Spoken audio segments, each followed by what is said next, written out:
Hey, hey, hey. I'm so glad you guys joined me today. Thank you for being here. I'm Angela Brown, and today I am here with Star Hansen. Today we have a really interesting topic for you, and it's a topic we've never talked about before. What? A topic we've never talked about before? It's true. It's called indications. And what are indications? How do we manage those from a decluttering, organizing, and then cleaning standpoint? Is that fair? Awesome. Well, one of the things that I noticed in the process of going through items and then getting rid of them was the feelings that I was having. And I kept stopping to ask myself, how am I feeling right now? And I'll be truthful with you. As I was processing and taking 4 and 5 loads a day of stuff over to the storage unit, that I would get a little bit anxious, like, oh no, my life is being uprooted. And then Yes. I stopped and I asked myself the questions like, why are you stressed out? Unless I'm stressed out because like I'm uprooting my whole life. Who is making you do that? I'm like, no one. Okay. So you're doing this to yourself. No one's making you do this. You're making yourself do this. And so if you gave yourself permission to do it, give yourself permission to continue. You're okay. You're not hurt. Everything's fine.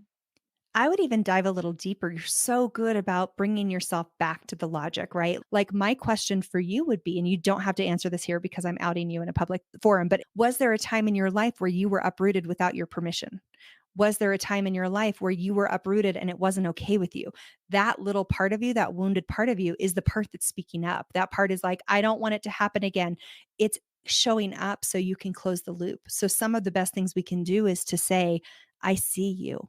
I feel you, and just sit with that feeling and just feel it for even 30 seconds. Yeah, so that's a great question. And the answer is no. I was uprooted without my permission as a kid. But I mean, as a kid, your parents move and you move with them and whatever. And I was never without love or without care or a roof over my head or any of those things. But the trauma for me is I'm not just uprooting myself, I'm uprooting my husband as well. The Mhm. angst comes from my husband's life was just uprooted. He just lost his father about 6 weeks ago.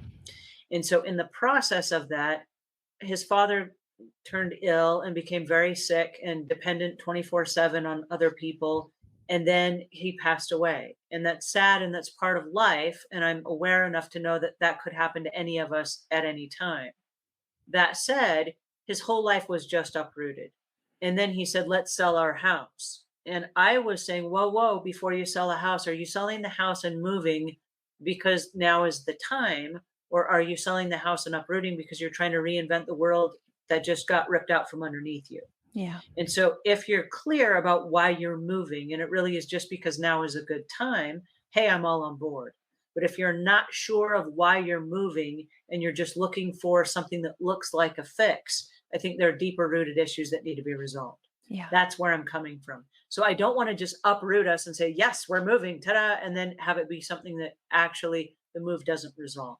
Does that Yeah. make sense? Yeah, so it sounds like the anxiety is coming more from, like, the concern of if it's the right move for everybody, making sure that everyone is taken care of, you kinda being the nurturer in this case. Yes, and in the process of doing it, how do I honor what he's going through? Because he's not just going through a move, which you said is very stressful, but he's also going through the grieving process. And so I want to be sensitive to that, but at the same time, managing the process of, I mean, we're going to be moving, no lie, from a 6,000 square foot house into an apartment for a few months while the home that we think we're going to buy is being built. And so if that's the case, we're not talking about a little change. We're talking about radical changes. And how do I make that process more smooth? Because it could be chaotic.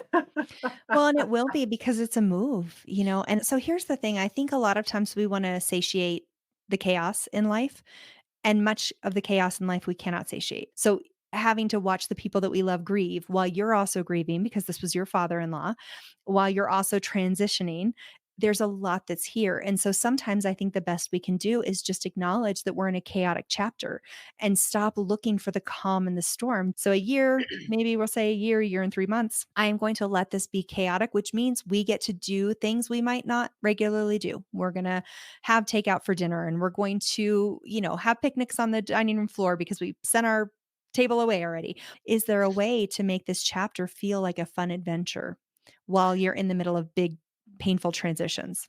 I mean, it's possible. I wasn't looking at it as, can I make this fun? Which I probably should, but in the metaphorical sense, we can weather this storm.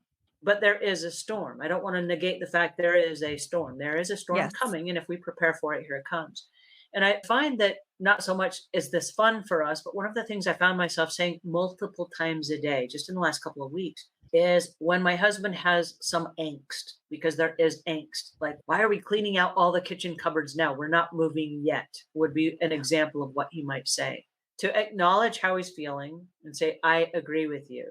Right now, today may not be the day to empty the cupboards. Yeah. And at the same time, and I'm adding that disclaimer, and at the same time, while I was emptying some of it, my box was empty and I thought I'd fill the rest of the box full so that I'm not storing half empty boxes. Yeah. I'm packing the boxes with things that we haven't used in a while and probably won't use again for a while. And I'm okay if we don't use it for a year. Yeah. And so from now until the time we move in, are you okay if it goes in the storage unit? Yeah, I guess I am. Okay, great. And so by starting that conversation with, I agree with you. This is not convenient. I agree with you. This is not the best time. I agree with you. This is weird to have a whole bunch of empty cupboards in a house we're still living in. I agree with you. That's weird. And and then going ahead and saying the next thing. And I find that by the time that I've agreed with him, he kind of takes a breath and then he listens. He's like, yeah, that's kind of logical. Okay, that makes sense.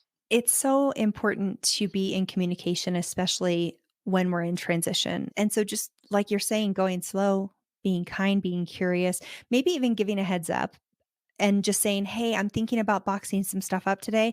Would that feel okay to you? Or does that feel like maybe too much?" So just saying, "Hey, I'm willing to work on this a different day if it doesn't feel good to you," And I love your communication. And I think so many marriages and relationships in general would benefit from a level of communication that you're describing, and also curiosity, because again, you're not pushing your agenda. You have a version in your mind of how this can go to support your family in the highest and best way, while being flexible and willing to communicate about it, which is, really a beautiful thing to do. I love the fact that we had this conversation today. And I love the fact that as I'm moving, I'm actually going through the workbook, The Ultimate Guide to the Move In, Move Out Cleaning. And Yay. what's inside here is a little checklist from every single room of your house. And one of the things that I've included in here for you is I've included not just how to clean the areas as you go, but I've included the personal protective equipment that you need and the cleaning supplies that you need and how to do it. And then when you check it off step by step, and this is for homeowners, this is not for professional house cleaners, this is for homeowners, and it's available on all of your online marketplaces. But one of the things is you do not have to hire then a professional house cleaning company if you do it as you go. Now, Star, you have to tell us about your book Yes. because this is the decluttering and the organizing that's going to help you before you do that clean. So this is my baby. So why the F am I still not organized? You guys can get it for free if you want to download a copy of it. It's starhansen.com/podcast. I will give you a free copy for you to grab there. And this will tell you the 10 steps for how to get organized. It'll talk about the emotional things that are keeping the clutter stuck. It'll tell you what each room in your home symbolizes, and then how you can work with that energy to create a more powerful and empowered life for yourself. So it's available on Amazon and Audible and all the main places, but you can also get it at starhansen.com/podcast.